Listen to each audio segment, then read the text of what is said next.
Bicton Park and Botanical Gardens lies around 10 miles southeast of Exeter, and although its history is documented back to the early 1300s, it only gained recognition when the Italian garden was laid to a design prepared by Versailles designer André Lenôtre. During the post-war austerity, Lord Clinton rented the house to Devon County Council to be used as a college of agriculture, which has remained ever since. However, it wasn't until 1999 that the gardens were open to the public, after it was acquired by the current owners. Whilst the garden and house are now only tenuously linked, evidence of that heritage is still visible. Apart from the obvious view of the imposing house which looks down upon the gardens, the original tunnel that links the two is still evident in the undergrowth. This is how the early owners would have entered the formal rose garden and the splendid palm house, one of the garden's most spectacular features. Dating back to the early 1800s, it's about 20 years older than the palm house at Kew, and the second largest in the country. Its splendid construction, which is surrounded by a glorious rose garden, uses over 18,000 panes of glass, and was quite an achievement in its time.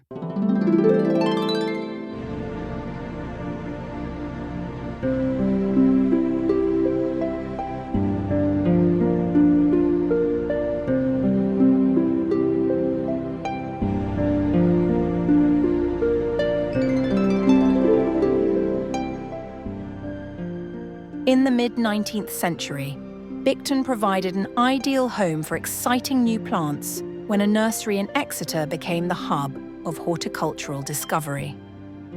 Ernest Wilson was one of their most successful agents, returning from all corners of the globe with exotic specimens, many of which remain in the park today, like the collection of giant conifers in the American garden. One of the garden's most interesting aspects is its variety. Tucked away in one corner is the sanctuary of the Secret Garden and Hermitage Summerhouse. Overlooking an informal lake, it's surrounded by rhododendrons, camellias, and little bubbling streams.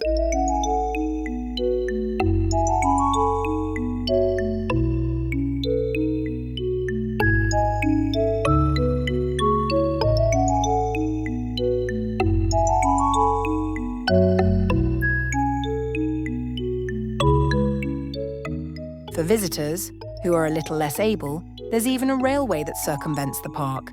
The 30-minute ride visits the popular sites, and with a couple of stations en route, passengers are free to explore. A bit like a travel card, really, but probably more reliable. If the weather turns a bit inclement, you can visit the museum. Here you can view a collection of artifacts from days gone by and learn how two Englishmen, Jethro Tull and Charles Townshend, led the agricultural revolution with their improved crop-growing techniques. Shortly after, the traction engine was introduced, and then, at the end of the 19th century, the tractor arrived and changed the face of farming forever.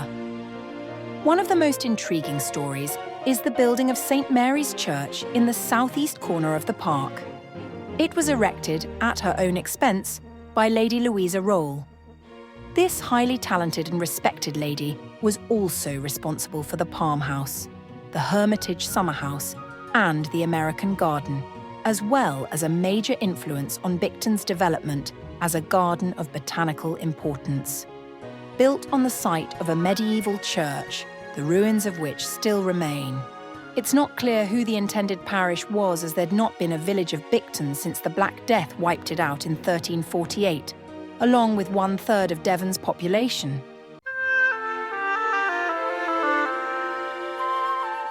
Bicton's a beautiful garden, full of charming surprises that I don't think you quite appreciate on your first visit. There is such variety in a relatively small space. But it's all here, and with the work of the botanists and a continually changing garden, it should be on every visitor's shortlist.